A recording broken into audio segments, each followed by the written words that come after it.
हाँ जी, नमस्कार। सबसे पहले तो टीचर्स मंत्रा परिवार में आपका स्वागत है। मैं हूं कविता राजपूत और मैं आपके साथ डिस्कस करूंगी साइंस। देखिए, जैसा कि आप सभी जानते हैं कि यूपी पुलिस की परीक्षा जो रद्द हो चुकी है, अब दोबारा से उसका एग्जाम होना है।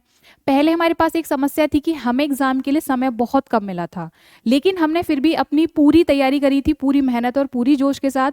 लेकिन अब आप इसको कह सकते हैं, ये अपॉर्चुनिटी मिली है आपको कि अब आपको 6 महीने का समय मिल गया है।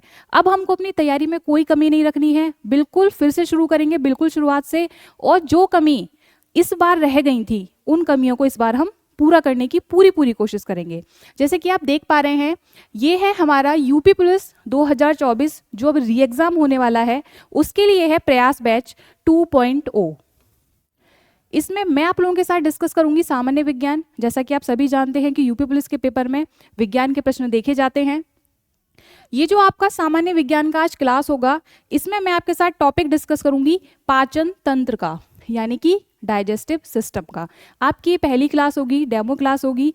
इसके अलावा अगर मैं आपसे बात करूं कि इस क्लास को देखने के बाद जब मैं आपके साथ डाइजेस्टिव सिस्टम पूरा आपके साथ डिस्कस करूंगी, तो इस अकेली एक क्लास से आपका डाइजेस्टिव सिस्टम का जो कॉन्सेप्ट है वो बिल्कुल क्लियर हो जाएगा। इसके बाद एक भी प्रश्न ऐसा नहीं होगा जो पाचन तंत्र से आए और आप उसको सॉल्व ना कर पाए। ठीक है, ये हमारा प्रयास बैच 2.0 है। ये हमारा ऑनलाइन बैच के रिगार्डिंग क्लास है। इसके अलावा हमारा ऑफलाइन सेंटर पर भी प्रयास बैच 2.0 स्टार्ट हो चुका है, जिसकी क्लासेस स्टार्ट हो चुकी हैं। जो भी स्टूडेंट अलीगढ़ से हैं, जो भी हमारे यहाँ पर ऑफलाइन सेंटर में क्लास लेना चाहते हैं, वो ले सकते हैं। बैच की टाइमिंग अगर मैं आपको बताऊं ऑफलाइन की, तो वो है 10 से 2। ठीक है, सुबह 10 बजे से दोपहर 2 बजे तक आपकी 4 क्लास मिलती हैं पर डे। इसमें चारों सब्जेक्ट को पर डे कवर कराया जाता है। कहाँ पर? हमारा जो ऑफलाइन सेंटर है अलीगढ़ में है, क्वारसी पर। अगर आपको इस बैच के रिगार्डिंग कोई भी इंफॉर्मेशन लेनी हो तो एक कॉन्टैक्ट नंबर है, ऑफिस का नंबर है, आप उस पर कॉल कर सकते हैं 9458485562। इस नंबर पर कॉल करके आप कोई भी जानकारी ले सकते हैं। तो चलिए शुरू करते हैं। आज की जो हमारी पहली क्लास है, पाचन तंत्र से यानी कि डाइजेस्टिव सिस्टम से कैसे क्वेश्चंस बनते हैं, इसके बारे में हम लोग डिस्कस करते हैं। जैसे कि आप सामने की इमेज देख पा रहे होंगे, ये पूरा इमेज है डाइजेस्टिव सिस्टम का। ठीक है, डाइजेस्टिव सिस्टम को समझने से पहले, जैसे कि अभी हमने वर्ड पढ़ा डाइजेस्टिव सिस्टम यानी कि पाचन तंत्र, अब आप लोगों के दिमाग में सबसे पहले ये प्रश्न आना चाहिए कि पाचन तंत्र क्या होता है। अगर मैं बात करूं पाचन तंत्र की, यानी कि डाइजेस्टिव सिस्टम, ये डाइजेस्टिव सिस्टम होता क्या है? देखिए, अगर मैं बात करूं मनुष्य के जीवन की, यानी कि किसी भी ऑर्गेनिज्म की लाइफ की जो सबसे बेसिक यूनिट होती है, वो क्या होती है? सेल। क्या होती है? सेल, यानी कि कोशिका। सेल, जब सेल मिलते हैं, सेल को मिलाकर या सेल के मिलने से बनता है आपका टिश्यू, यानी कि ऊतक बनते हैं। ऊतकों के मिलने से बनते हैं ऑर्गन, यानी कि अंग बनते हैं। और ऑर्गन के मिलने से बनता है पूरा ऑर्गन सिस्टम। ऑर्गन के मिलने से बनता है ऑर्गन सिस्टम। और जब ये ऑर्गन सिस्टम कंप्लीट हो जाता है तो बनता है एक ऑर्गेनिज्म, यानी कि एक जीव का निर्माण होता है, ऑर्गेनिज्म। ठीक है, अब देखिए ऑर्गन सिस्टम में क्या बहुत सारे ऑर्गन्स को रखा गया। इस सिस्टम में हम जब ह्यूमंस के बारे में पढ़ते हैं तो बहुत सारे सिस्टम डिस्कस करेंगे, जैसे कि रेस्पिरेटरी सिस्टम होता है, अभी हम डाइजेस्टिव सिस्टम के बारे में पढ़ेंगे, उसके अलावा रिप्रोडक्शन सिस्टम होता है, काफ़ी सारे सिस्टम्स होते हैं। तो उन्हीं में से एक है डाइजेस्टिव सिस्टम, यानी कि पाचन तंत्र। देखिए, जब भी आप कोई भोजन ग्रहण करते हैं, मनुष्य क्या करता है? जीवित रहने के लिए भोजन ग्रहण करता है। ठीक है, भोजन को ग्रहण करने के बाद क्या होता है? उसका पाचन होता है। पाचन किस तरीके से होता है, उस पूरे पाचन तंत्र में कौन कौन से ऑर्गन्स पार्टिसिपेट करते हैं, कौन कौन से अंग भाग लेते हैं, क्या उसमें कुछ एंजाइम्स वगैरह भी होते हैं, इन सब के बारे में पूरा डिटेल में डिस्कशन शुरू करते हैं। देखिए, अगर मैं बात करूं सबसे पहले डाइजेस्टिव सिस्टम की, तो डाइजेस्टिव सिस्टम में सबसे पहले आपको देखने के मिलेंगे 5 स्टेजेस।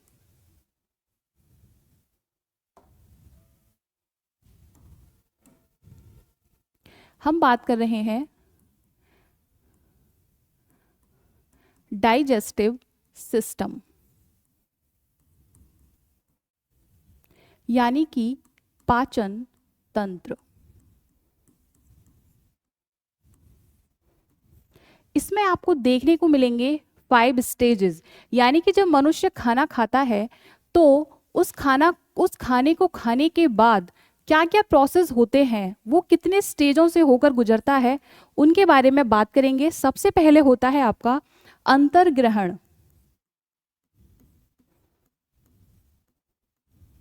जिसे बोलते हैं इंजेशन।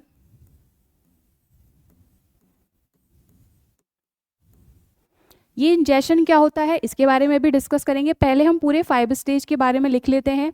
सबसे पहला होता है अंतर्ग्रहण, इंजेशन। उसके बाद आता है पाचन, मीन्स डाइजेशन। थर्ड नंबर पर आता है, अंतर्ग्रहण हो गया, पाचन हो गया, अब होगा अवशोषण। अवशोषण यानी कि एब्जॉर्प्शन।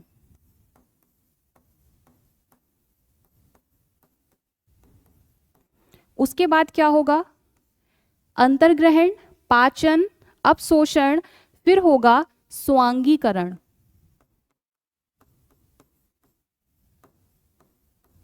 इसे बोलते हैं एसिमिलेशन।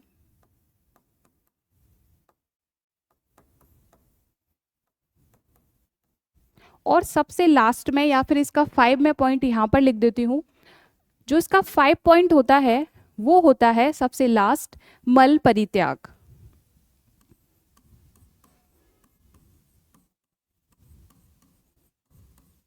जिसे हम बोलते हैं डीफिकेशन। क्या बोलते हैं, डीफिकेशन। अब देखिए सारे प्रोसेस होते क्या हैं। देखिए, जब आप भोजन ग्रहण करना शुरू करते हैं, मान लीजिए आपने कोई बिस्किट लिया या फिर आपने कोई रोटी का टुकड़ा लिया, जब आप उस फूड को अपने मुंह के अंदर रखते हैं, अपने माउथ के अंदर रखते हैं, तो ये जो प्रोसेस होता है किसमें, जब आप फूड को माउथ में रखते हैं, मुंह में रखते हैं, ये वाला होता है आपका स्टेज, जिसे हम कहते हैं इंजेशन, यानी कि अंतर्ग्रहण करना। जब आप मुंह में खाने को रखते हो, यानी फूड आपके माउथ में होता है, उसके बाद क्या होता है, आपके जो दांत होते हैं और जो जीभ होती है वो क्या हेल्प करते हैं, दांत क्या करते हैं, उस भोजन को काटने में हेल्प करते हैं, उसको पीसने में मदद करते हैं। ये प्रोसेस, यानी कि भोजन को ग्रहण करना, उसको काटना पीटना जो प्रोसेस होता है, ब्रेक करना जो प्रोसेस होता है, वो होता है पाचन, यानी कि डाइजेशन। ठीक है, अब आता है अवशोषण। अवशोषण क्या होता है, देखिए भोजन ग्रहण करने के बाद आपको क्या मिलती है, एनर्जी मिलती है। तो भोजन जो है वो किस में ब्रेक डाउन हुआ, ग्लूकोज में। आपको एनर्जी किसके रूप में मिलती है, ग्लूकोज के रूप में मिलती है। तो जब भोजन को आपने किस में ग्रहण किया, एनर्जी के रूप में, ये प्रोसेस हुआ एब्जॉर्प्शन। ठीक है, जब आप खाना खाते हो और ग्लूकोज के रूप में एनर्जी लेते हो, तो उसमें कौन हेल्पफुल करता है उसको सर्कुलेट करने के लिए, ब्लड, यानी कि ब्लड के माध्यम से वो एनर्जी आपके शरीर के सभी भागों में सर्कुलेट होती है। तो ये वाला जो प्रोसेस है एसिमिलेशन, यानी कि स्वांगीकरण, ये क्या होता है, जब उस एनर्जी को जो आपको फूड से मिली है आपके शरीर के विभिन्न अंगों तक पहुंचाया जाता है, शरीर के विभिन्न अंगों तक वो एनर्जी पहुंचती है, ये प्रोसेस कहलाता है आपका एसिमिलेशन, यानी कि स्वांगीकरण। अब बचता है लास्ट, जिसे मलत्याग कहते हैं या डीफिकेशन कहते हैं। ये क्या होता है, आपने भोजन ग्रहण किया, भोजन का अब्जॉर्प्शन हो गया, भोजन पच गया अच्छे से, उसके बाद हमारे शरीर में जितने भी अपशिष्ट पदार्थ रह जाते हैं, वेस्टेज रह जाती है, उनका हमारे शरीर से बाहर निकलना बहुत ज़रूरी होता है। यही प्रोसेस आपका कहलाता है डीफिकेशन। ये हमने, अगर मैं बात करूं मोटे मोटे वे में, एक डाइजेस्टिव सिस्टम का जो पूरा स्टेज है, यानी भोजन कैसे ग्रहण होता है, फिर वो उसका कैसे ब्रेक डाउन होता है, कैसे ऑब्जॉर्प्शन होता है, कैसे उसका एसिमिलेशन होता है, और फिर वो कैसे आपकी बॉडी से जो वेस्टेज होता है वो बाहर होता है, इसके बारे में हमने एक नॉर्मल वे में डिस्कशन किया। अब हम स्टार्ट करेंगे इसका बिल्कुल डिटेल में, कैसे कैसे हम इसमें आगे बढ़ते हैं। तो देखिए, आप सभी जानते हैं, हम जब खाना खाते हैं किससे खाते हैं, माउथ के द्वारा खाते हैं। तो सबसे पहले क्वेश्चन यही बनता है कि भोजन का पाचन यानी कि डाइजेशन ऑफ फूड कहाँ से शुरू होता है या फिर कहाँ से स्टार्ट होता है। तो देखिए, ये जो माउथ होता है, माउथ यानी कि मुंह, यहां से क्या होता है, आपके फूड का डाइजेशन स्टार्ट होता है। ठीक है, कहां से, माउथ से। अब इस माउथ में भी जो डाइजेशन प्रोसेस होता है वो दो तरीके से होता है। कैसे कैसे होता है, सबसे पहले होता है आपका मैकेनिकल।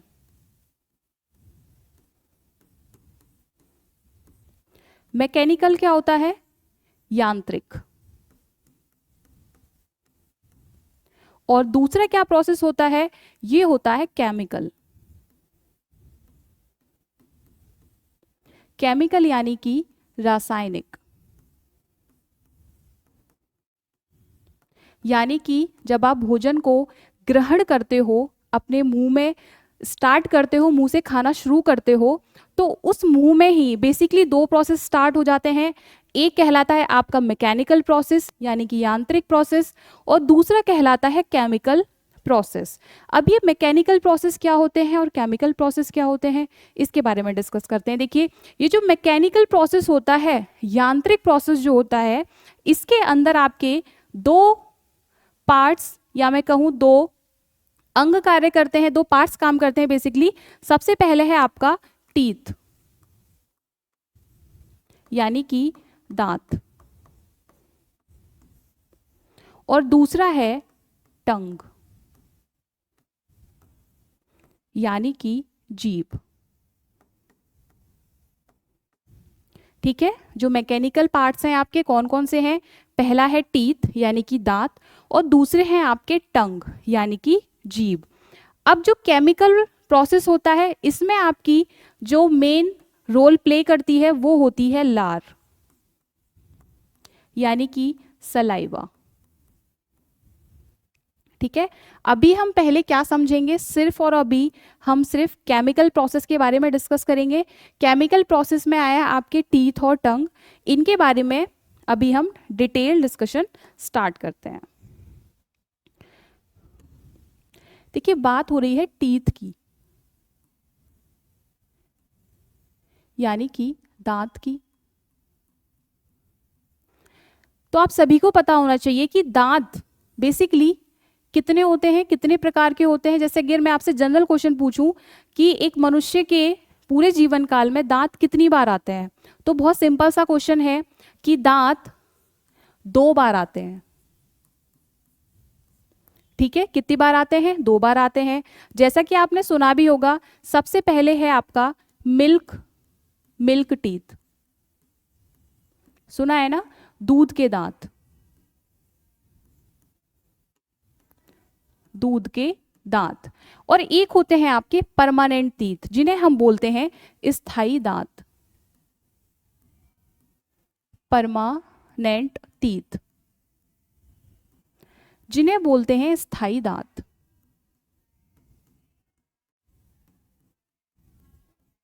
देखिए, जिन भी ऑर्गेनिज्म के अंदर 2 बार दांत आते हैं, 2 बार दांत आने को क्या बोला जाता है, डाइफोडोंट।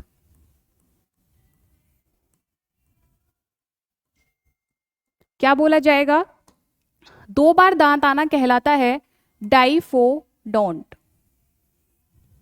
2 बार दांत आना। ठीक है, अगर मैं बात करूं मिल्क के टीथ की, ये कितने होते हैं, ये होते हैं 20, यानी दूध के दांत कितने होते हैं, 20। और अगर मैं बात करूं स्थायी दांत की यानी परमानेंट टीथ की, तो ये होते हैं 32। ठीक है, दांत के बारे में हमने बात की। दांत कितनी बार आते हैं, 2 बार आते हैं। सभी के 2 बार दांत आए होंगे बचपन में, सुना भी है कि दूध के दांत जा चुके हैं, अब परमानेंट टीथ आ चुके हैं। तो 2 बार दांत आना क्या कहलाता है? डाइफोडेंट। एक होते हैं मिल्क टीथ यानी दूध के दांत जो होते हैं 20, और एक होते हैं स्थायी दांत परमानेंट टीथ यानी कि 32। आपसे एक बार पूछा जाता है फॉर्मूला क्या है?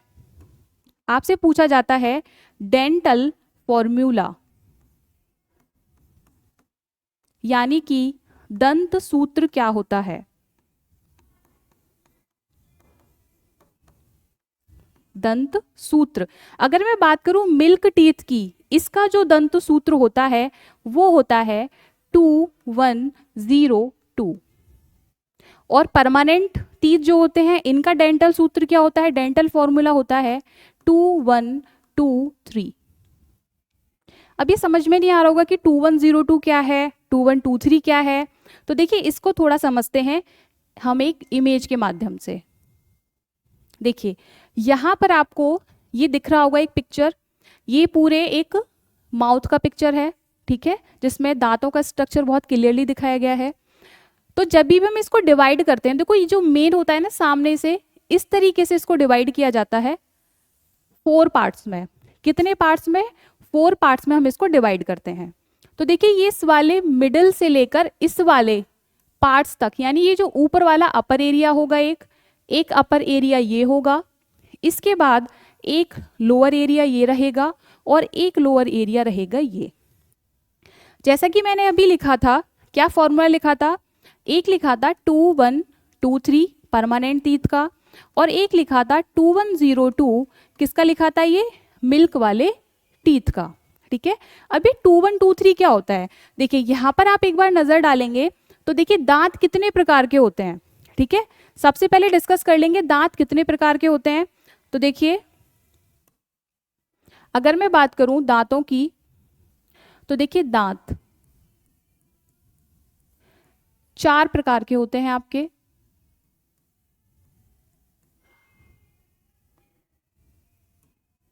दांत कितने होते हैं आपके? 4 प्रकार के। कौन कौन से होते हैं? सबसे पहले होता है आपका कृंतक,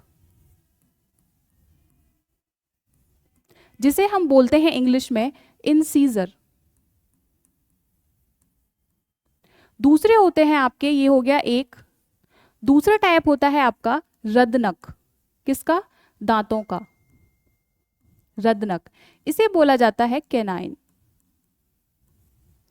थर्ड नंबर पर होते हैं आपके अग्र चवर्णक, जिन्हें हम बोलते हैं प्री मोलर। और फोर्थ नंबर पर होते हैं आपके चवर्णक, जिन्हें बोला जाता है मोलर। तो बेसिकली ये 4 प्रकार के दांत हो गए। कौन कौन से? कृंतक, रदनक, अग्र चवर्णक और चवर्णक। अगर मैं बात करूं इंसीजर का यानी कृंतक का, इन दांतों का कार्य होता है भोजन को काटने का। जैसे आप कोई एप्पल खाते हो, है ना, कैसे काटते हो? सामने वाले दांतों से उसको काटा जाता है। ये जो रदनक है, कैनाइन है, इनका कार्य होता है बेसिकली भोजन को चीरना या फिर फाड़ना कह सकते हैं आप।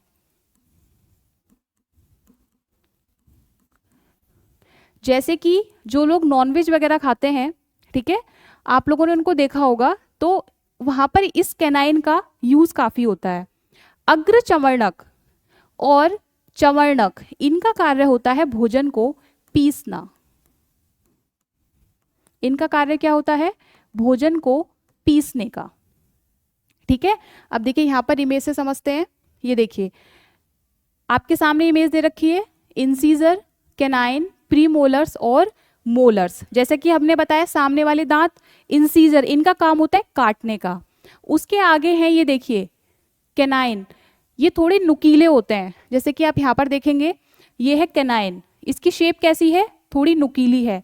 ये भोजन को चीरने और फाड़ने का काम करते हैं। ये है आपके प्रीमोलर्स और मोलर्स, इनका काम होता है भोजन को चबाना, ठीक है।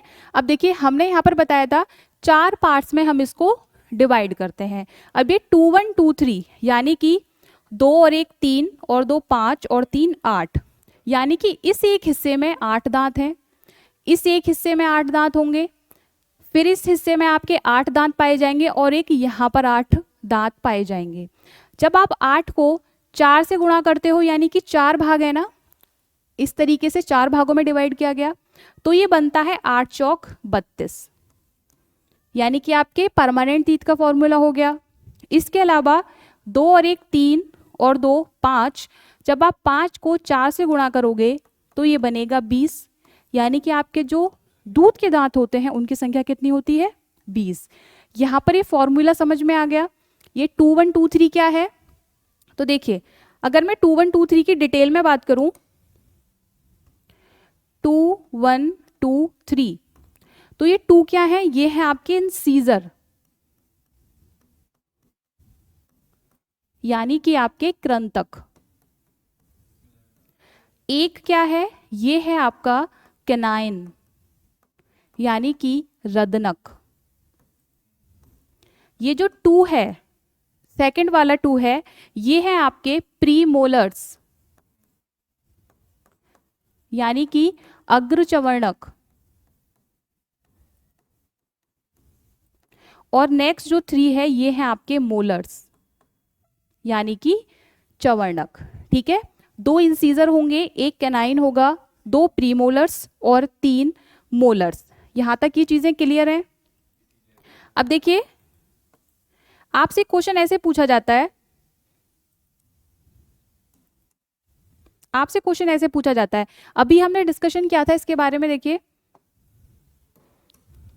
हमने बताया मिल्क टीथ कितने बताए थे आपको, 20, और परमानेंट टीथ कितने बताए थे, वो बताए थे हमने आपको 32।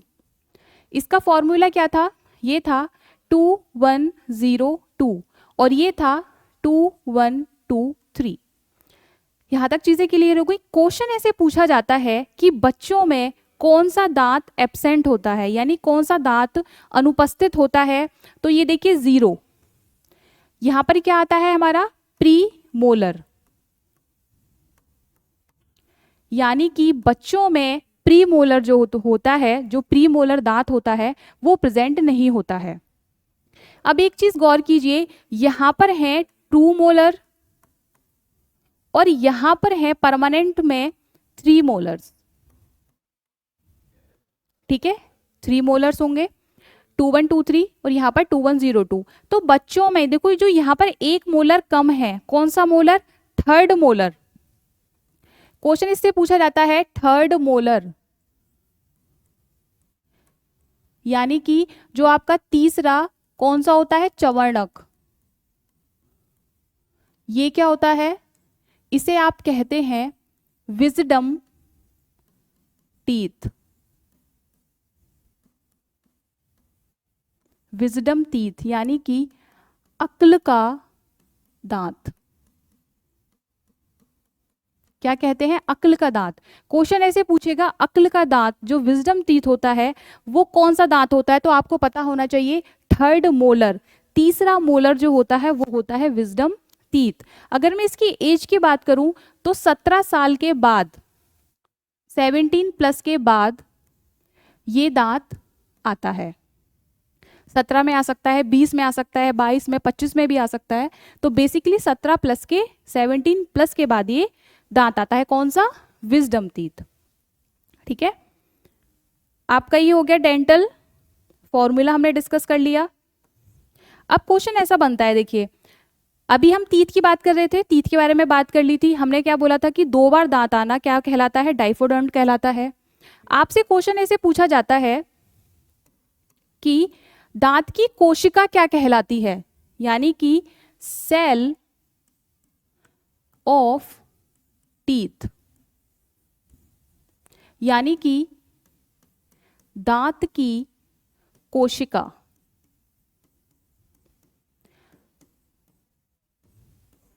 तो ये कहलाती है आपकी ओडोंटोब्लास्ट, क्योंकि जो ओडोंटो वर्ड है ना, ये ओडोंटो, ये रिलेशन रखता है आपके दांत के साथ, किसके, दांतों के साथ। तो ये जो कोशिका है ये कहलाती है ओडोंटोब्लास्ट।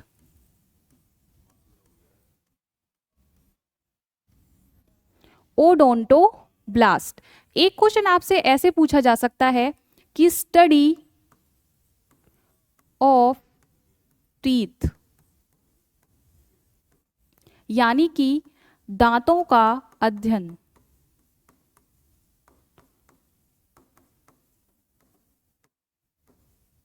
स्टडी ऑफ टीथ क्या कहलाती है, दांतों का अध्ययन क्या कहलाता है, तो ये कहलाता है ओडोंटोलॉजी।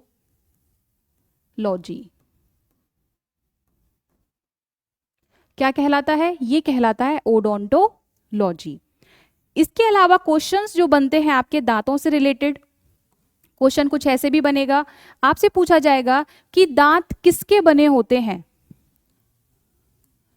ये जो दांत होते हैं ये किसके बने होते हैं, तो ये भी हमको पता होना चाहिए। ये बने होते हैं कैल्शियम लवण के। कैल्शियम लवण के। अभी कैल्शियम लवण क्या होते हैं, कैल्शियम लवण क्या होता है, तो इसमें दो मेन रोल प्ले करते हैं। सबसे पहले का नाम है कैल्शियम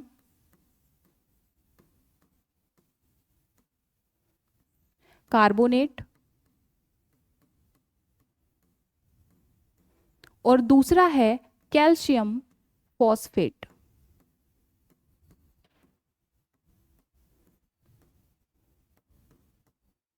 कैल्शियम कार्बोनेट और होगा कैल्शियम फॉस्फेट। जब बनेगा क्वेश्चन कि दांत किसके बने होते हैं, तो आपको पता होना चाहिए दांत किसके बने होते हैं, कैल्शियम लवण से मिलकर बने होते हैं।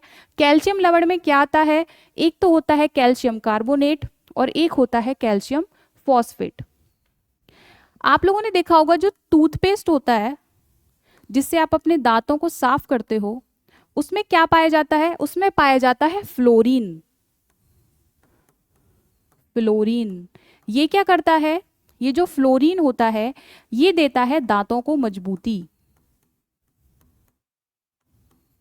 दांतों को मजबूती प्रदान करता है। ठीक है। इसके अलावा एक क्वेश्चन बनता है जो कि ये पूछा जाता है आपसे कि आपके शरीर का सबसे कठोरतम भाग कौन सा है, यानी कि हार्डेस्ट पार्ट,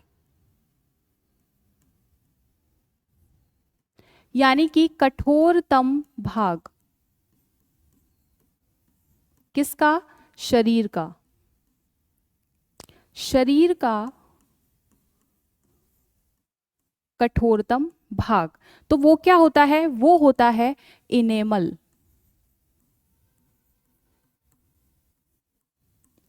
इनेमल, ये इनेमल क्या होता है, ये जो इनेमल होता है ये आपके दांतों की सबसे ऊपरी परत होती है, यानी कि outer most layer of your teeth, तो दांतों की सबसे ऊपरी परत, यानी कि आउटर मोस्ट लेयर कौन सी होती है, ये होती है आपकी इनेमल। ये हार्डेस्ट पार्ट भी होता है आपके बॉडी का, दांतों की सबसे ऊपरी परत होती है। इसके अलावा दांतों की इसके बाद जो दूसरी परत होती है, अगर मैं यहां पर बात करूं इनेमल के बाद दांतों की दूसरी परत, वो होती है डेंटाइन।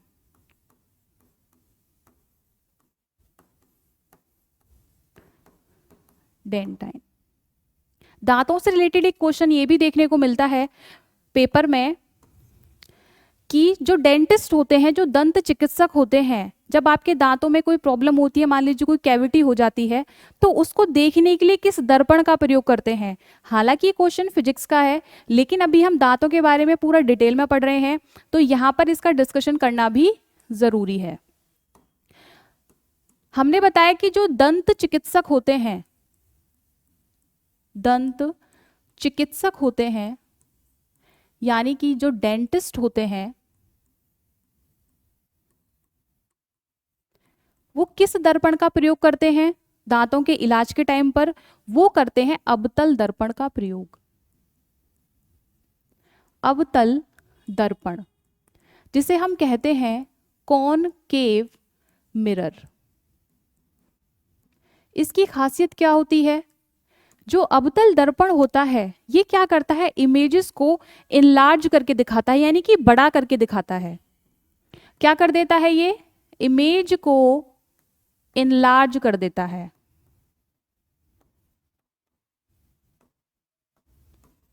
यानी कि बड़ा करके दिखाता है। ठीक है, इसके अलावा दांतों के बारे में हमने देखो कितनी सारी चीजें डिस्कस कर ली। दांतों का फॉर्मूला डिस्कस कर लिया, दांतों की स्टडी डिस्कस कर ली, ओडोंटोलॉजी, 2 बार दांत आना कहलाता है डाइफोडोंट। और इसके अलावा हमने डिस्कस किया कि दांत किसके बने होते हैं, है ना, कैल्शियम लवण के बने होते हैं, कैल्शियम कार्बोनेट और कैल्शियम फॉस्फेट। ठीक है, अब हम दांतों के बाद डिस्कस करेंगे किसकी? अभी हमने डिस्कस करा था आपके साथ दांत जो उसके मैकेनिकल प्रोसेस का भाग थे। अब उसके बाद हम डिस्कस करेंगे टंग का, है ना, क्योंकि नेक्स्ट क्या था मैकेनिकल पार्ट्स में, एक तो हमारे टीथ थे और दूसरी थी टंग। टंग यानी कि जीभ। क्वेश्चन आपसे ऐसे पूछा जाता है पेपर में कि जीभ का कौन सा भाग किस स्वाद के लिए रिस्पॉन्सिबल होता है। जैसे कि आप कोई भी चीज़ खाते हैं तो उसमें कोई ना कोई स्वाद ज़रूर होता है, चाहे वो मीठा हो सकता है, खट्टा हो सकता है, नमकीन हो सकता है या फिर कड़वा हो सकता है। तो यहाँ पर आप देखेंगे कि ये जो टिप वाला पॉइंट होता है ना टंग का, ये जो टिप वाला, ये दिखाता है स्वीटनेस को। जैसे आप कोई भी मिठाई खाते हो, है ना, कितनी जल्दी पता चल जाता है। या फिर जैसे आप चाय पीते हो, है ना, तो चाय पीने पर कितनी जल्दी पता चल जाता है कि मीठी कम है या ज़्यादा मीठी है, क्योंकि टिप पर ही हमें स्वाद का अनुभव हो जाता है किसका, मीठेपन का, यानी कि स्वीटनेस का। अगर मैं इसके थोड़ी से पिछले भाग की बात करूं ये, तो ये दिखाता है आपके सॉल्टी, यानी कि नमकीन। जो भी आप नमकीन चीज़ें खाते हैं उसका स्वाद कैसे पता चलता है आपको, जो आपकी जीभ की जो टिप होती है उसके थोड़ा सा पीछे। ठीक है, उसके बाद में आता है देखिए सौर, यानी कि खट्टा। ये लगभग पिछले भाग में है ना। ये वाला भाग क्या दिखाता है चीजों का, सौरनेस, यानी कि खट्टापन। और जो सबसे लास्ट में पार्ट है, देखिए यहां पर दिख रहा है, ये वाला पार्ट दिखाता है बाइटर, यानी कि कड़वापन। जैसे कि आप कोई मेडिसिन खाते हो, जब कभी कोई परेशानी हो जाती है, बीमार हो जाते हो, बुखार आ जाता है, तो मेडिसिन खाते हैं, तो मेडिसिन कैसे ऐसा लगता है कि गले में ही रह गई है। तो जो कड़वापन होता है, जैसे कि आप मेडिसिन खाते हो, है ना, तो वो जो कड़वाहट होती है वो जीभ के जो पिछले वाला हिस्सा होता है, ये यहां से हमें पता चलता है किसका, कड़वेपन का। तो आपको ये बेसिक पता होना चाहिए कि टिप से पता चलता है मीठेपन का, उसके पिछले वाले हिस्से से पता चलेगा नमकीन का, और यहाँ बिल्कुल पीछे में पता चलता है आपको खट्टेपन का, और सबसे लास्ट में पता चलता है आपको कड़वेपन का। ये सारी बातें हो गई हमारी। इसके बाद अभी हमने पूरा जो माउथ में हमने स्टार्ट किया था कि जब हम खाना खाना स्टार्ट करते हैं मुंह के द्वारा, आप जैसे कोई बिस्किट खा सकते हैं, कोई रोटी, जो भी आप चीज़ खाते हैं, वहाँ पर हमने इसका मैकेनिकल प्रोसेस जो था वो पूरा कंप्लीट कर लिया। अब आगे बढ़ते हैं इसके केमिकल प्रोसेस की तरफ।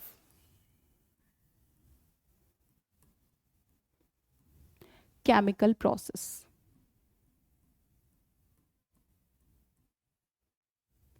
जिसमें आपकी जो मेन रोल प्ले करता है वो होती है लार, यानी कि सलाइवा। क्या होती है, सलाइवा। अब लार से क्वेश्चन कैसे बनते हैं उसके बारे में डिस्कस करेंगे। पहले इसकी जो बेसिक इंफॉर्मेशन है उसके बारे में देख लेते हैं। देखिए, सबसे पहले आपको पता होना चाहिए ये जो लार है, जो सलाइवा है, ये सेक्रेट होती है, श्रावित होती है किससे, सलाइवरी ग्लैंड से। सलाइवरी ग्लैंड से, यानी कि जो लार ग्रंथियां होती हैं, लार ग्रंथियां।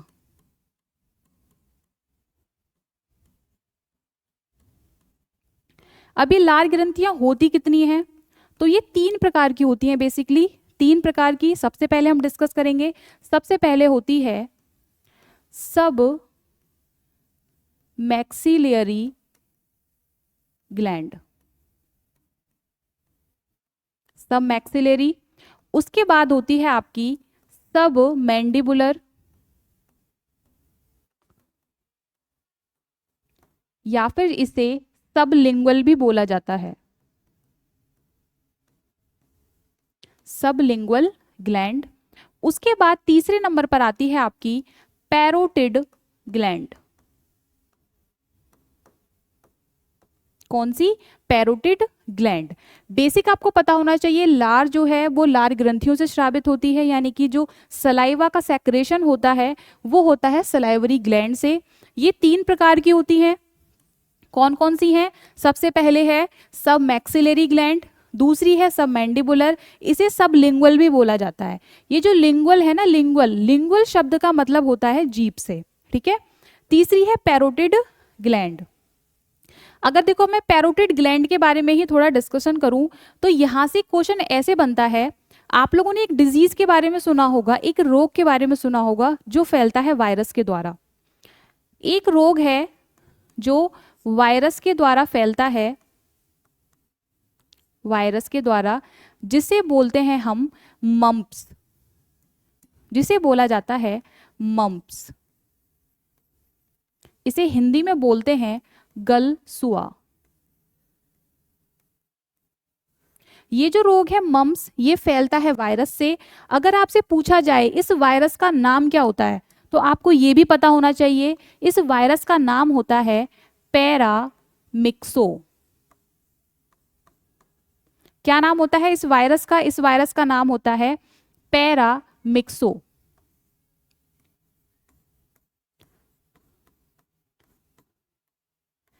पैरामिक्सो, ठीक है।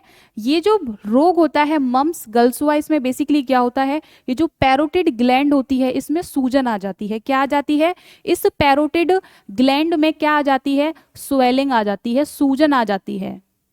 इसकी वजह से क्या होता है? पेन होता है। ये जो पूरी पैरोटिड ग्लैंड है ये फूल जाती है, स्वेलिंग आ जाती है। ये होती है मम्प्स रोग की वजह से जो फैलता है आपका वायरस। उस वायरस का नाम भी आपको पता होना चाहिए, पैरामिक्सो। एक क्वेश्चन ये भी बनता है कि जो स्नेक होते हैं, कौन होते हैं? स्नेक यानी कि सांप, ये जो अपना जहर रखते हैं, ये किस ग्रंथि के अंदर अपना जहर रखते हैं? तो ये भी पता होना चाहिए, जो सांप हैं ये जो पॉइजन रखते हैं ये किस में रखते हैं? अपनी पैरोटिड ग्लैंड में।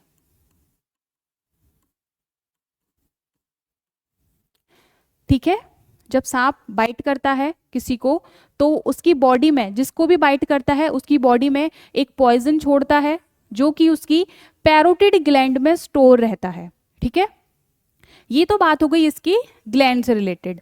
अब क्वेश्चन ऐसे पूछा जाएगा आपसे जो बिल्कुल वन लाइनर क्वेश्चंस होंगे, जैसे कि आपसे पूछ लिया जाएगा कि ये जो लार होती है, यानी कि ये जो लार है सलाइवा, आपसे पूछा जाएगा एक दिन में यानी प्रतिदिन में कितने लीटर सलाइवा का निर्माण होता है। तो आपको पता होना चाहिए लगभग 1.5 लीटर, यानी कि 1.5 लीटर पर डे, यानी कि प्रतिदिन, पर डे कर सकते हैं।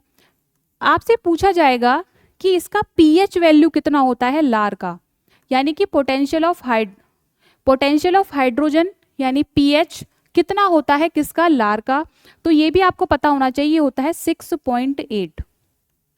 कैसा होता है? ये अम्लीय है, ठीक है।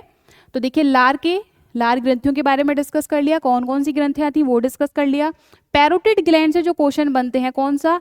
एक मम्प्स रोग का बनता है और एक पॉइजन का बनता है जो स्नेक पॉइजन होता है। उसके अलावा हमने लार में डिस्कस किया 1.5 लीटर प्रतिदिन बनती है। इसका पीएच आपको पता होना चाहिए 6.8 होता है, यानी कि अम्लीय होता है। इसके अलावा लार में और क्या पाया जाता है उसके बारे में डिस्कस करते हैं। तो देखिए जो लार होती है इसमें आपको देखने को मिलेगा एक, इसका नाम होता है लाइसोजाइम।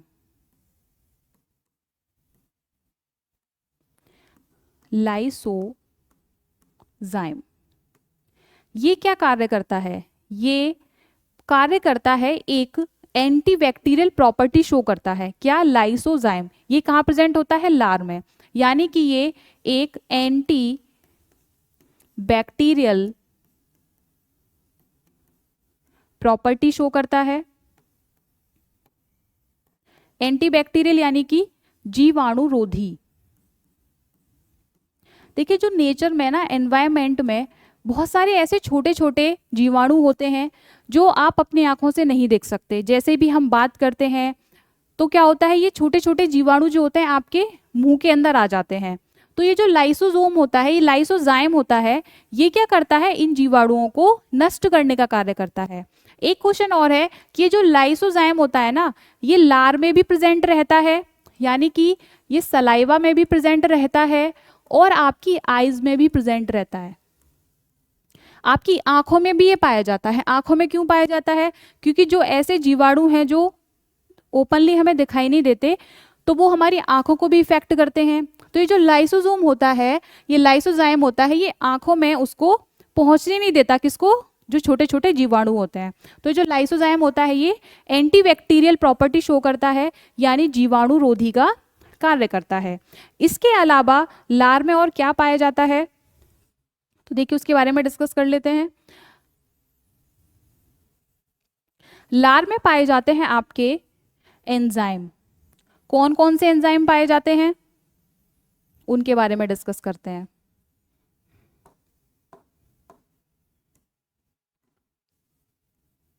सलाइवा, ठीक है। अब देखिए लार में आपके बेसिकली जो पाए जाते हैं एंजाइम पाए जाते हैं, 2 एंजाइम पाए जाते हैं। अब सबसे पहले हमें ये पता होना चाहिए कि एंजाइम्स होते क्या हैं। हमें ये तो पता है लार में 2 एंजाइम पाए जाते हैं, अभी हम डिस्कस भी करेंगे, लेकिन एंजाइम होते क्या हैं?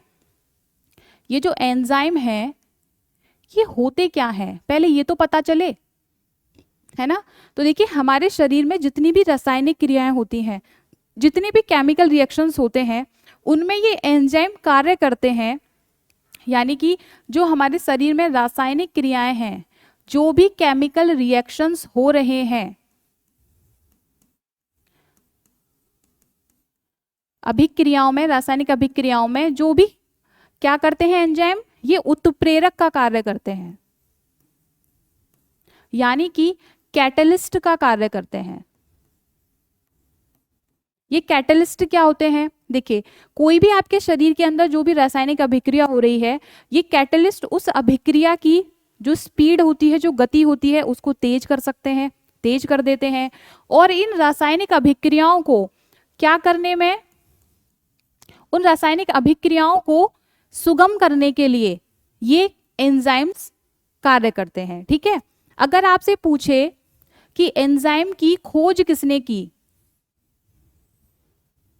ठीक है, अगर आपसे पूछा जाए एंजाइम की खोज किसने की, यानी हु डिस्कवर्ड एंजाइम, तो आपको पता होना चाहिए इसको खोजा था विल्हम कुहने ने। विल्हम कुहने ने इसको खोजा था। आपसे ये भी पूछा जा सकता है कि एंजाइम की स्टडी क्या कहलाती है, यानी एंजाइम का अध्ययन क्या कहलाता है, ये भी आपको पता होना चाहिए क्वेश्चन। तो एंजाइम का अध्ययन यानी कि स्टडी ऑफ एंजाइम, ये कहलाता है आपका एंजाइमोलॉजी।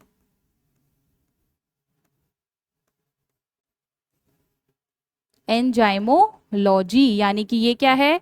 Study of enzyme.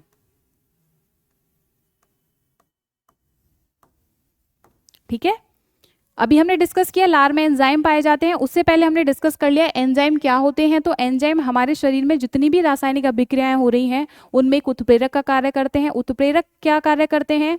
उत्प्रेरक कार्य करते हैं रासायनिक अभिक्रियाओं की गति को तेज करने का कार्य करते हैं। जितनी भी रासायनिक अभिक्रियाएं हैं उनको सुगम बनाने का कार्य करते हैं। हमने बताया एंजाइम की खोज किसने की, तो ये की थी विल्हम कुहने ने। आपसे पूछा जा सकता है एंजाइम का अध्ययन क्या कहलाता है, स्टडी ऑफ एंजाइम कहलाता है एंजाइमोलॉजी। अब डिस्कस करते हैं इसमें एंजाइम कौन कौन से पाए जाते हैं। ये तो अभी हमने डिस्कस कर लिया कि इसमें एंजाइम पाए जाएंगे, लेकिन एंजाइम कौन कौन से होंगे इसके बारे में हम अभी आपके साथ डिस्कशन करते हैं। तो देखिए 2 एंजाइम पाए जाएंगे इसके अंदर। सबसे पहला कौन सा होगा, तो एक तो होता है इसमें सलाइवरी एमाइलेज, जिसका अन्य नाम है या जिसको दूसरे नाम से भी जाना जाता है वो है टाइलिन। क्या है, टाइलिन। इसके अलावा जो दूसरा है उसे बोलते हैं हम माल्टेज। कौन सा, माल्टेज एंजाइम। ये जो दोनों एंजाइम होते हैं जो पाए जाते हैं लार में, ये क्या करते हैं, ये करते हैं आपका डाइजेशन ऑफ कार्बोहाइड्रेट्स, यानी कि कार्बोहाइड्रेट्स का पाचन करते हैं। कार्बोहाइड्रेट्स का क्या करते हैं, डाइजेशन।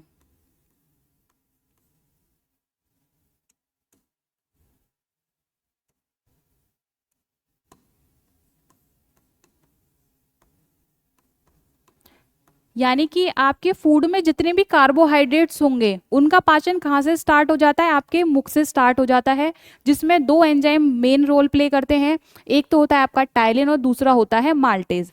एक चीज और, ये जो एज है ना, एज जहां पर भी आपको देखने को मिले, एज, ये ASE एज, ये हमेशा बताता है किसका होना, एक एंजाइम का होना। ठीक है, ये जो MI है, एमी, ये होता है आपके कार्बोहाइड्रेट्स के लिए रिस्पॉन्सिबल। ठीक है, तो ये जो एमाइलेज है या फिर जिसे टाइलिन बोला जाता है या फिर माल्टेज, ये दोनों किसका पाचन करते हैं, कार्बोहाइड्रेट्स का डाइजेशन करते हैं।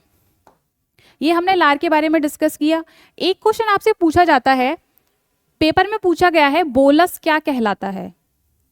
एक टर्म आता है बोलस, ये क्या होता है।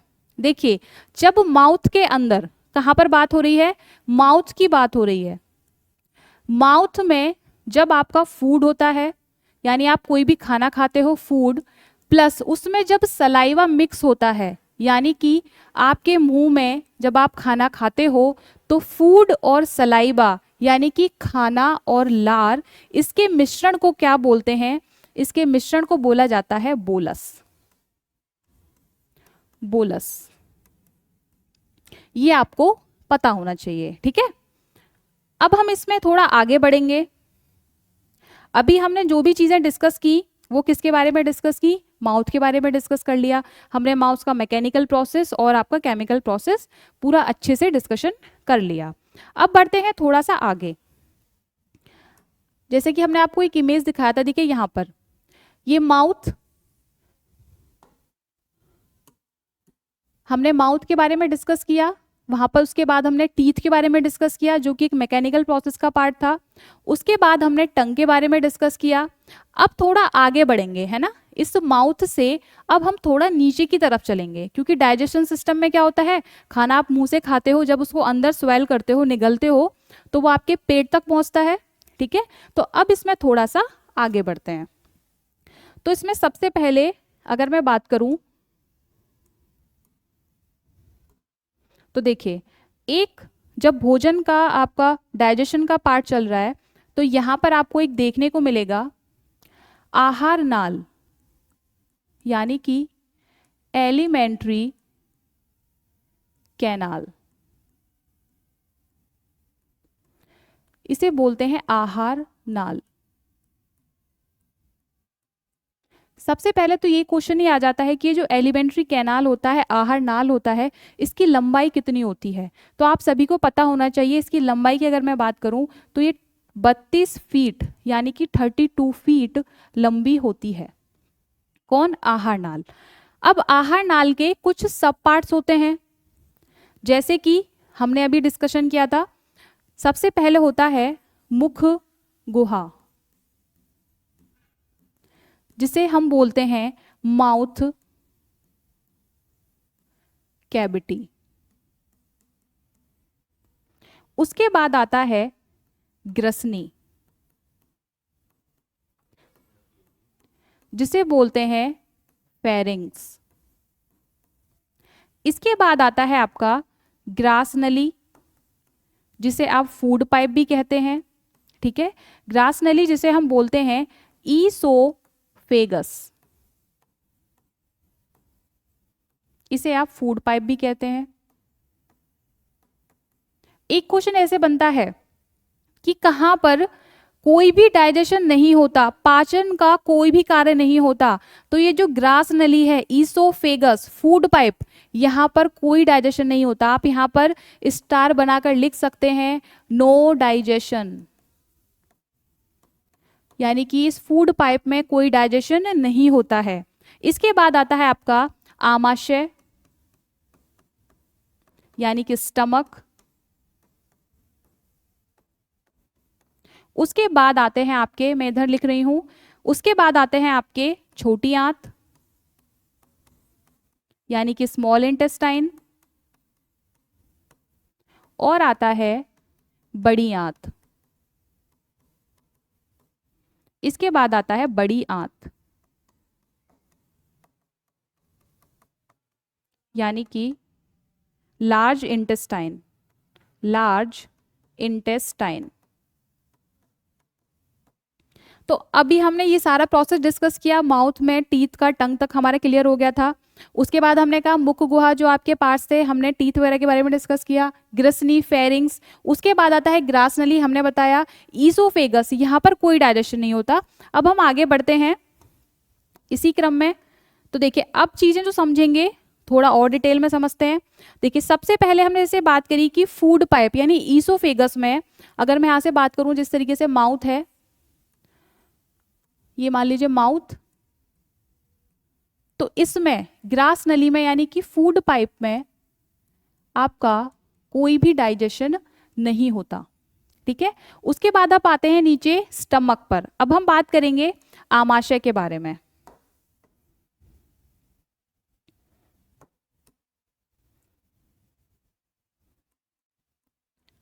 आमाशय,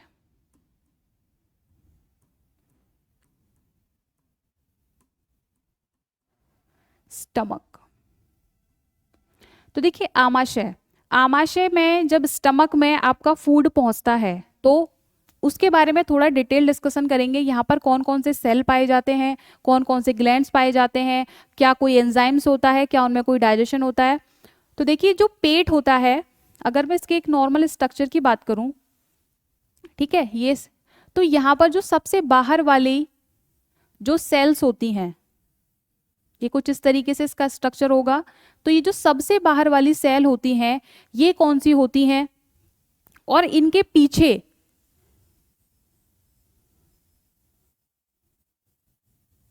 तो देखिए ये जो सबसे पहले होती हैं, ये होती हैं एपीथीलियल सेल। उसके बाद ये जो पीछे होती हैं इनके, इनको बोलते हैं ऑक्जेंटिक सेल। और यहां पर बीच में अंदर की तरफ यहां से निकलती हैं आपकी गैस्ट्रिक ग्लैंड्स। क्या निकलती है? Gastric glands. In gastric gland से, जिन्हें आप बोलते हैं पाइरोलिक ग्रंथि, क्या बोलते हैं? पाइरोलिक ग्रंथि। यानी इन गैस्ट्रिक ग्लैंड से सेक्रेट होता है, क्या सेक्रेट होता है? इनसे सेक्रेट होता है गैस्ट्रिक जूस, गैस्ट्रिक जूस, जिसे हम बोलते हैं जठर रस। ठीक है, जठर रस। अब देखिए इस जठर रस में कुछ एंजाइम पाए जाते हैं। इसमें जो एंजाइम पाए जाते हैं, बेसिकली दो एंजाइम पाए जाएंगे, दो एंजाइम पाए जाएंगे। वो दो एंजाइम कौन कौन से होते हैं किसमें? जठर रस में पाए जाने वाले एंजाइम्स। तो एक तो होता है पेप्सिन और एक होता है रेनिन।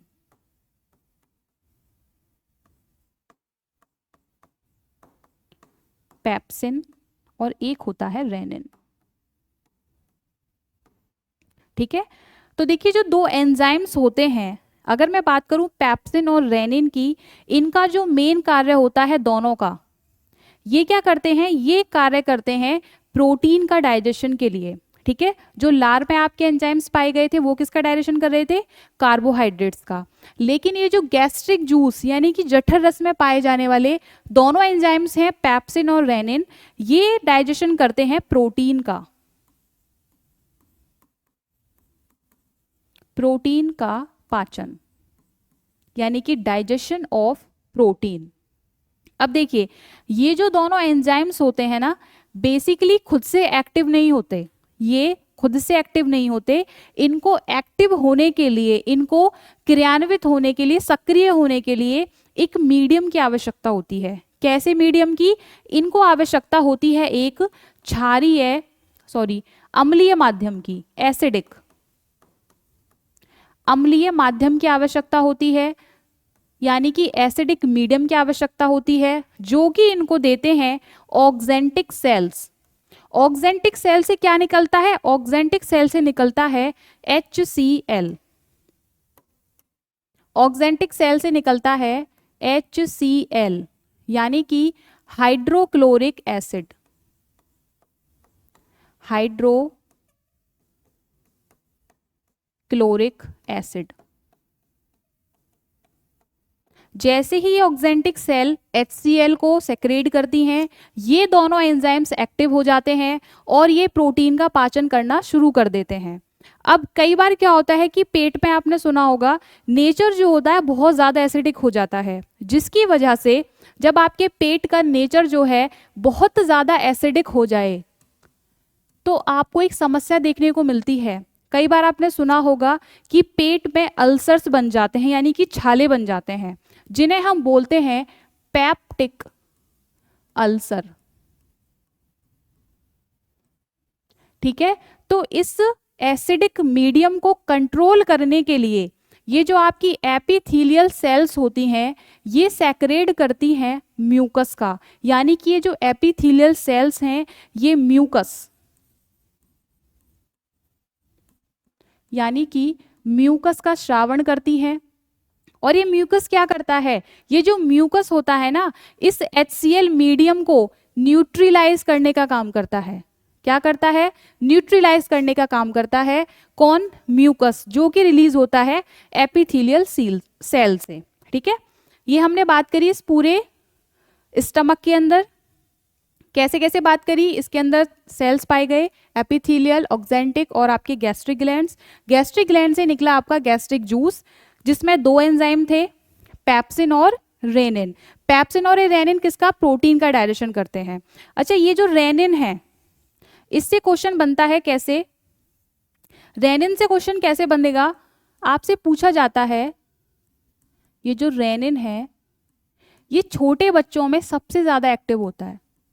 जो छोटे बच्चे होते हैं ना, इन्फेंट जो होते हैं, नवजात शिशु, छोटे बच्चों में सबसे ज्यादा एक्टिव होता है,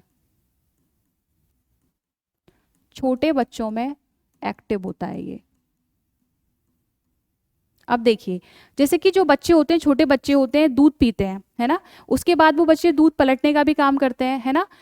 तो वो जो दूध पीते हैं, लेकिन दूध जब वो पलटते हैं तो कैसा दिखता है, हल्का दही जैसा दिखता है ना। तो ये जो रेनिन है यही वो काम करता है, यानी कि ये जो आपकी मिल्क प्रोटीन होती है, मिल्क प्रोटीन जो होती है, इस मिल्क प्रोटीन को, जो कौन सी होती है, मिल्क प्रोटीन की अगर मैं बात करूं तो कैसिनोजन,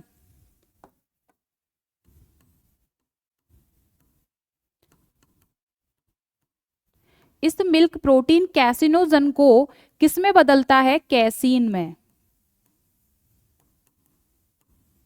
किसमें, कैसीन में, कैसीन में चेंज करता है। कौन चेंज करता है, रेनिन। क्वेश्चन दो तरीके से बन सकता है, कंफ्यूज नहीं होना। अगर आपसे पूछा जाए प्रोटीन का डाइजेशन कौन करता है तो पेप्सिन होगा। अगर क्लियरली मेंशन किया जाए कि मिल्क प्रोटीन, मिल्क प्रोटीन का डाइजेशन कौन करता है, यानी कि दूध में पाए जाने वाले प्रोटीन का डाइजेशन कौन करता है, तो वो होगा रेनिन। ठीक है, ये छोटे बच्चों में सबसे ज्यादा एक्टिव होता है और ये मिल्क प्रोटीन कैसिनोजन को कैसीन में चेंज कर देता है। किसको? कैसिनोजन को कैसीन में चेंज कर देता है।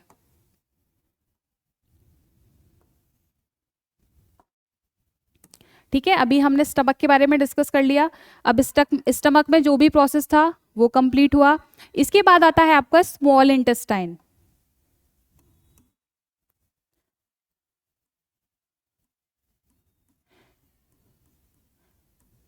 स्मॉल इंटेस्टाइन यानी कि छोटी आंत।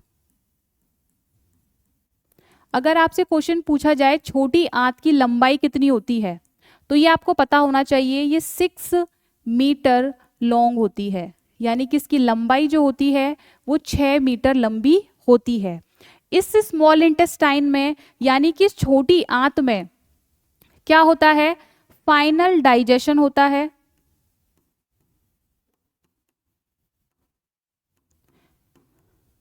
और क्या होता है? इसमें होता है आपका मैक्सिमम एब्जॉर्प्शन।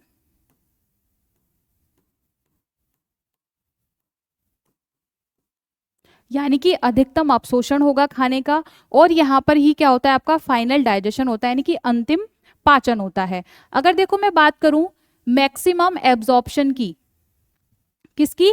मैक्सिमम एब्जॉर्प्शन की, तो देखिए इसकी जो आकृति होती है ना, अगर मैं इसकी पर्टिकुलर संरचना की बात करूं, किसकी? स्मॉल इंटेस्टाइन की, तो इसकी अंगुली निमा इसका क्या होता है? स्ट्रक्चर होता है, यानी कि फिंगर लाइक स्ट्रक्चर। अंगुली नुमा इसकी संरचना होती है, यानी कि फिंगर लाइक स्ट्रक्चर, जो किस तरीके से होता है? कुछ इस तरीके से। ठीक है, अंगुली निमा स्ट्रक्चर होता है इसका। जब आप इसको ओपन करते हैं तो क्या होता है? सरफेस एरिया जो होता है इसका वो बढ़ जाता है। जब इसका सरफेस एरिया बढ़ जाएगा तो यहाँ पर मैक्सिमम एब्जॉर्प्शन होगा। अगर मैं बात करूं फाइनल डाइजेशन की,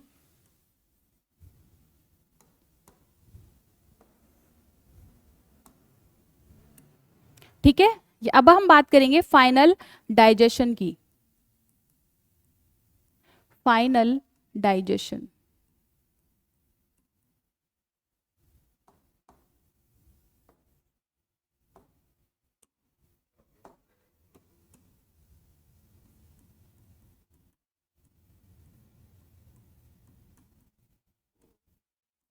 फाइनल डाइजेशन। अब देखो हम अभी बात कर रहे थे किसकी? स्मॉल इंटेस्टाइन की। फाइनल डाइजेशन कैसे करेंगे? तो देखिए फाइनल डाइजेशन में जो आपके मेन पार्टिसिपेट करते हैं, अगर मैं बात करूं, देखिए 2 ऑर्गन, एक तो होता है यकृत, है ना, जिसे बोलते हैं लिवर। इसका एक अन्य नाम भी होता है जिसे बोला जाता है जिगर। और एक इसमें जो मेन ऑर्गन पार्टिसिपेट करता है लिवर के अलावा, वो होता है आपका अग्नाशय, यानी कि पैंक्रियाज।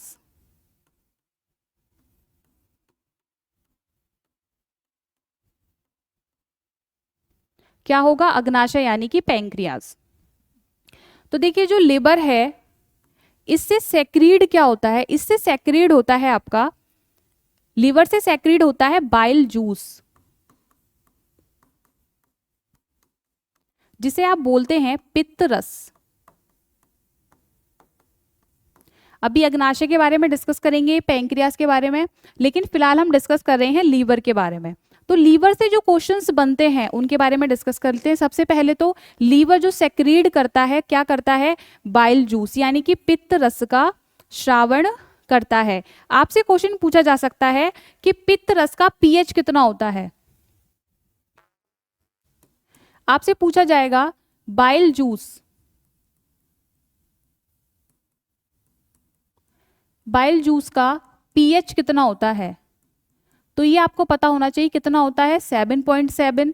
एक आपसे क्वेश्चन ऐसे भी पूछा जा सकता है कि प्रतिदिन कितने बाइल जूस का निर्माण होता है, कितनी मात्रा में बाइल जूस का निर्माण होता है, तो लगभग 600 ml प्रतिदिन।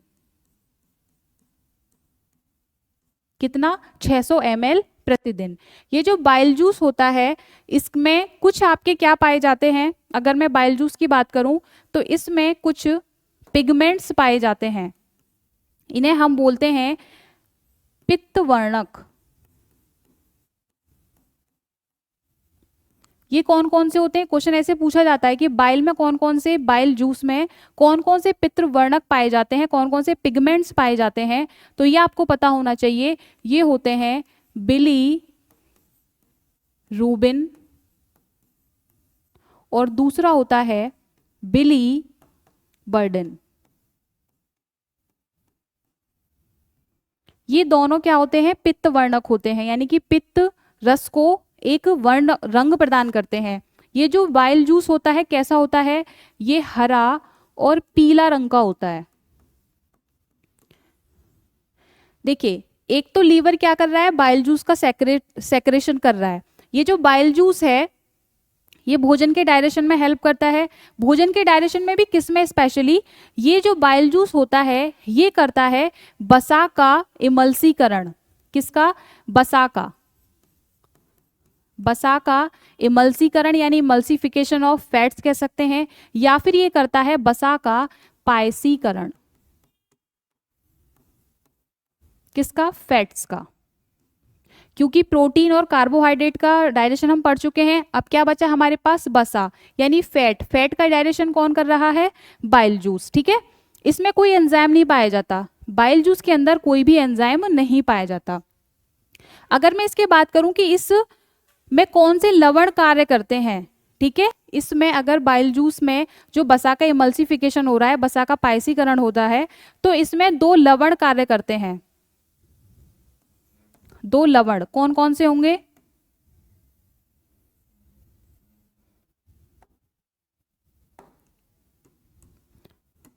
तो इसमें जो दो लवण होंगे वो होंगे सोडियम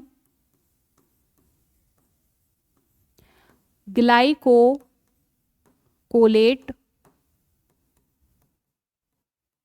और दूसरा लवण होता है सोडियम टोरोकोलेट। ये जो लवण होते हैं ये क्या करते हैं? पानी के साथ मिलकर उस फैट का क्या कर देते हैं? पायसीकरण कर देते हैं, जो कि कहलाता है आपका बसा का इमल्सिफिकेशन। ठीक है, यहां पर ये अपने सारी चीजें डिस्कस कर ली। ये किसका आपका कार्य हो गया? ये हो गया हमारा पूरा लिवर का। लिवर से और भी सारे क्वेश्चंस पूछे जा सकते हैं, जैसे आपसे पूछा जाता है लिवर में पाए जाने वाले प्रोटीन, यानी कि लीवर में पाए जाने वाले प्रोटीन कौन से होते हैं? तो ये दो प्रोटीन होते हैं, एक तो होता है आपका हेपेरिन और एक होता है फाइब्रोनोजन। फाइब्रोनोजन। देखिए, ये दोनों एक दूसरे के विपरीत कार्य करते हैं। अगर मैं बात करूं हेपेरिन की, तो ये क्या करता है?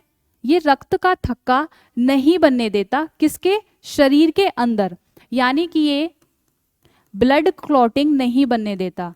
रक्त का जो थक्का होता है उसको बनने नहीं देता, किसके अंदर?